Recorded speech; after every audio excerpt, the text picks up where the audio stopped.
She said, "Your inheritance belongs to us now. Transfer it, or we're done." I replied, "You're absolutely right about one thing." Then I transferred everything into a trust she could never touch. When she discovered what us actually meant legally, her lawyer went silent. I, 36 male, got the call about my grandmother's passing on a Wednesday morning. She was 91, had lived a full life, and went peacefully in her sleep. I cried for about an hour, then started making arrangements. My grandmother raised me after my parents died in a car accident when I was 7. She was a retired school teacher who lived frugally, drove the same Toyota Camry for 18 years, and clipped coupons until the day she died. What I didn't know, what nobody in the family knew, was that my grandfather, who passed 20 years ago, had made some very smart investments in the 1970s that my grandmother never touched. She just let them sit there, compounding. The estate attorney called me a week after the funeral. As her only grandchild, my mom was an only child, I was the sole beneficiary. The amount? $847,000 in various investment accounts, plus the house worth around $320,000. After taxes, fees, and settling some minor debts, I was looking at roughly $1.1 million. I told my wife that same evening. We've been married for 5 years, together for 7. She works in retail management. I'm a mid-level accountant at a manufacturing firm. Combined, we make around $140,000 a year. Not struggling, but not wealthy either. We rent a nice apartment, have 2 cars with payments, and maybe $30,000 in savings. Her reaction to the news was interesting. First, tears and sympathy. "Oh, honey, I'm so sorry about your grandmother. She was such a sweet woman." Then, about 4 minutes later, "Wait, how much did you say?" I repeated the number. Her eyes went wide. That's life-changing money. We could buy a house, pay off the cars, take a real vacation finally. We, us, our. I noticed but didn't comment. Grief was still fresh. Maybe I was being sensitive. The estate took about 3 months to settle. During that time, my wife's behavior shifted in ways I couldn't ignore. She started sending me Zillow listings for houses way outside our realistic budget. Not starter homes, McMansions. 5 bedrooms, pools, 3-car garages. $650,000 properties. "We can afford it now," she'd say when I pushed back. "Why are you being so conservative?" She bought a new handbag without telling me. $2,400. When I found the receipt, she shrugged. "I deserve nice things. We're going to be rich anyway." The money hadn't even hit my account yet. But the real moment came last Thursday. We were eating dinner. Takeout Thai, nothing special. When she put down her fork and looked at me with an expression I'd never seen before. Calculating. Cold. "We need to talk about the inheritance." "Okay," I said carefully. "I've been doing some research. In this state, inheritance is considered separate property unless it's commingled with marital assets, which means if you put it in a separate account, I'd have no legal claim to it." I nodded slowly. "That's generally accurate." "That's not fair," she said, voice hardening. "We're married. What's yours is mine. That money belongs to us now. You need to transfer it into our joint account, or at least put my name on it." I stared at her. "You've been researching how to claim my grandmother's money?" "I've been researching how to protect our future. Don't twist this. My grandmother left that money to me. Not us. Me." Her face flushed red. "So you're going to keep it all for yourself, after everything I've contributed to this marriage? What exactly have you contributed that entitles you to my dead grandmother's life savings?" That was the wrong thing to say. She exploded. 5 years of my life. I cook. I clean. I supported you when your hours got cut. I stayed when most women would have left. Left for what? We have a good life. A mediocre life. And now we finally have a chance at something better, and you're already planning to cut me out. She stood up, chair scraping loudly. "Transfer that money into a joint account, or we're done. I'm serious. I'll file for divorce and take half of everything anyway."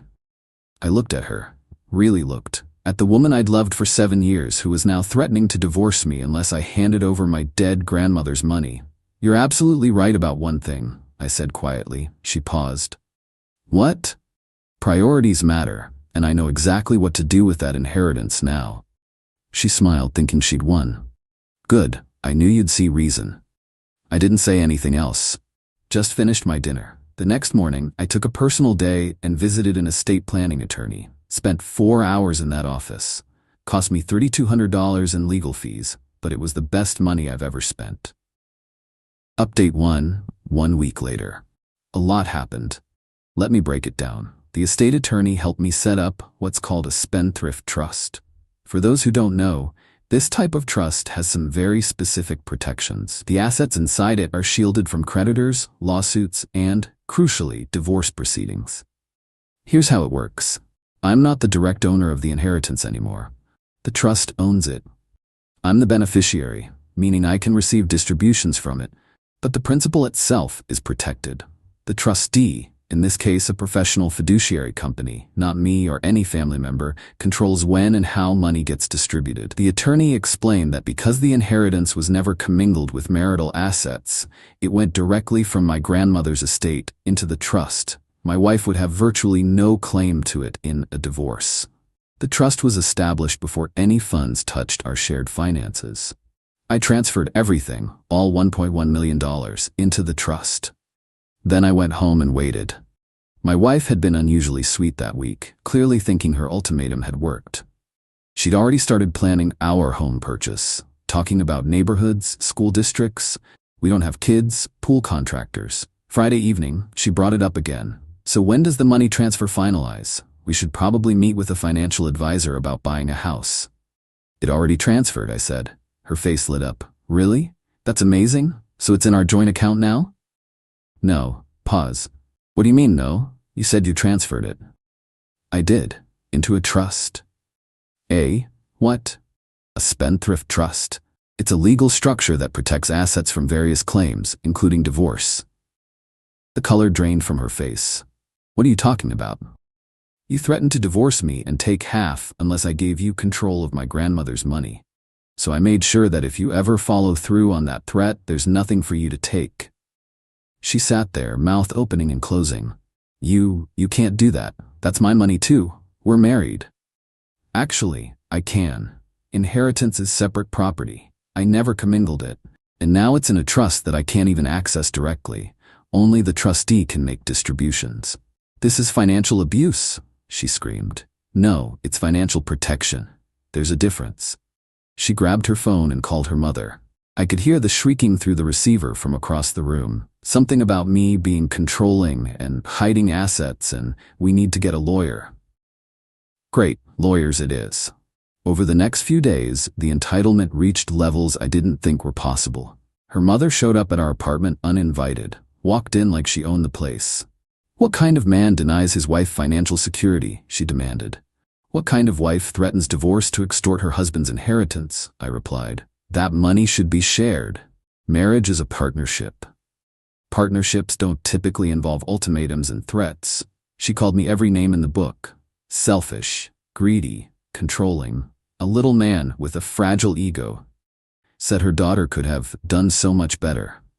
I just let her rant. When she was done, I said, "Are you finished? Because I have work in the morning." She stormed out. My wife locked herself in the bedroom and didn't speak to me for 2 days. Then came the lawyer letter. Apparently she'd found a divorce attorney willing to take her case. The letter demanded full disclosure of all assets, immediate dissolution of the trust, 50% of all marital property, spousal support for 5 years. My attorney reviewed it and chuckled. Actually chuckled. She can demand whatever she wants, doesn't mean she'll get it. The trust is bulletproof. Her attorney knows this. They're just hoping to intimidate you into settling. I sent back a counter-response. Full asset disclosure? Sure, happy to comply. Dissolution of the trust? Not happening. It's an irrevocable trust.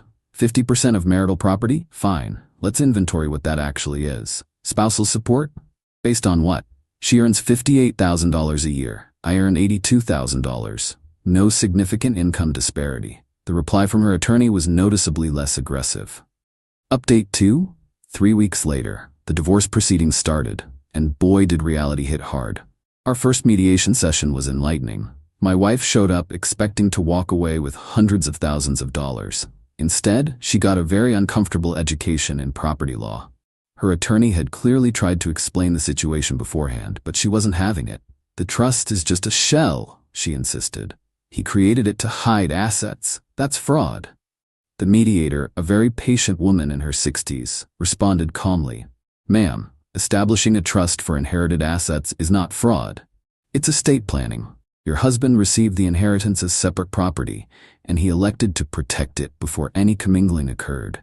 There's no legal mechanism to force dissolution of this trust. But we're married. What's his is mine." That's not actually how property law works. Marriage doesn't automatically entitle either spouse to the other's separate property. My wife looked at her attorney. "Do something." Her attorney, to her credit, tried. "We'd like to argue that the timing of the trust creation, immediately after the defendant's threatening statement, suggests retaliatory intent." My attorney jumped in. "My client created the trust to protect an inheritance after his spouse explicitly threatened divorce unless he transferred the funds to her control. That's not retaliation. That's reasonable protective action." The mediator nodded. "I have to agree. There's nothing improper about an individual protecting separate property from potential claims." My wife started crying. "This isn't fair. I gave him the best years of my life." I wanted to say something about how 30 to 35 aren't exactly the best years, and how threatening divorce for money isn't exactly giving, but I kept quiet. My attorney had advised me to stay calm and not engage emotionally. The mediation ended without resolution, but the writing was on the wall. Over the next 2 weeks, her attorney tried several more approaches. Approach 1. Arguing that I had been planning to share the inheritance and therefore created an implied promise of joint ownership. Response: "No evidence of any such promise. I never added her name to anything or made any commitments." Approach 2. Claiming that my grandmother intended for the money to benefit our marriage. Response: "My grandmother's will explicitly named me as the sole beneficiary. No mention of my wife anywhere." Approach number 3. Demanding an accounting of any funds distributed from the trust that may have benefited marital lifestyle. Response: "The trust has made 0 distributions since its creation." The attorney recommended I wait until the divorce was finalized to take any money out. Each time, her attorney's arguments got weaker, and my wife's behavior got worse. She stopped going to work, got written up twice for no-shows, then put on a final warning. She spent most of her time at her mother's house, apparently strategizing about how to get what's owed to her. Meanwhile, she was still living in our apartment, which I was paying for, eating food I bought, driving a car I made payments on. The entitlement was breathtaking. Her mother called me directly one evening. I shouldn't have answered, but morbid curiosity got the better of me. "My daughter is suffering because of you. Your daughter threatened to divorce me unless I gave her money that wasn't hers. She's experiencing the consequences of that choice." She didn't mean it like that. She was upset. Marriages go through rough patches. She's welcome to apologize and drop the divorce proceedings anytime. You need to give her something. She can't walk away with nothing after 5 years. She's not walking away with nothing. She's walking away with her car, her personal belongings, her retirement account, and half of our minimal marital assets. What she's not walking away with is my grandmother's money. That was never hers to take. You're a monster. I'm a man who protected himself from someone trying to exploit a death in his family for financial gain. Good night. Hung up. Blocked the number. Update 3. Final update. The divorce was finalized last week. Let me tell you how it all shook out. After 2 months of legal back and forth, my wife's attorney finally had what must have been a come-to-Jesus conversation with her. The numbers weren't lying. Total marital assets, excluding my protected inheritance, approximately $67,000. This included our joint savings, my 401k contributions during marriage, her 401k, and the equity in our vehicles.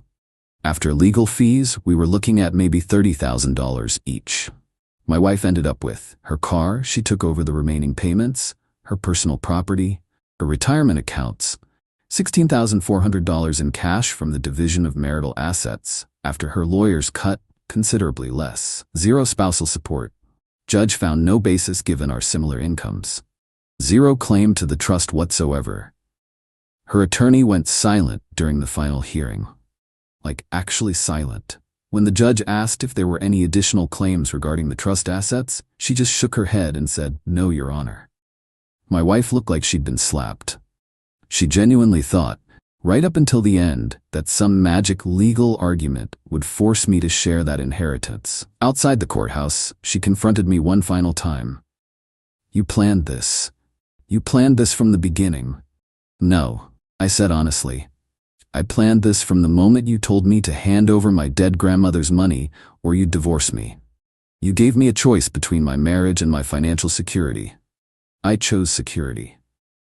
I could have made you happy. You could have just been grateful that I was grieving and supported me instead of calculating your cut. But didn't. You saw dollar signs. You'll regret this. You'll be alone with your money and realize you gave up a real partnership. A real partnership doesn't involve ultimatums and threats, and I won't be alone. I'll be selective, something I clearly should have been the first time." She didn't have a response to that. Her mother was waiting in the car, glaring daggers at me through the windshield. They drove off. I haven't spoken to either of them since. The trust is still intact. I've taken one distribution, $40,000, to put a down payment on a modest townhouse. Nothing flashy. 3 bedrooms, small backyard, good neighborhood. The rest stays invested, growing slowly. I kept the apartment for 2 more months before moving. Gave notice, paid my final month, left it cleaner than I found it. My ex-wife, according to mutual acquaintances, moved back in with her mother. She lost her job shortly after the divorce. Apparently, the combination of stress and missed workdays caught up with her. Last I heard, she was job hunting and still complaining to anyone who'd listen about how I stole from her. She didn't steal anything from me. I just refused to let her steal from my grandmother. Some people have asked if I feel guilty. The honest answer is no. Here's why. My grandmother worked her entire life. She taught elementary school for 40 years, raised my mother as a single mom after my grandfather died, then raised me after my parents died. She lived frugally, denied herself luxuries, and carefully built that nest egg so that someone she loved would have options in life. She didn't leave that money for a woman who threatened divorce to get her hands on it. She left it for me. I honored her wishes, I protected her legacy, and I removed someone from my life who saw a grieving grandson and calculated her percentage. That's not revenge. That's just clarity.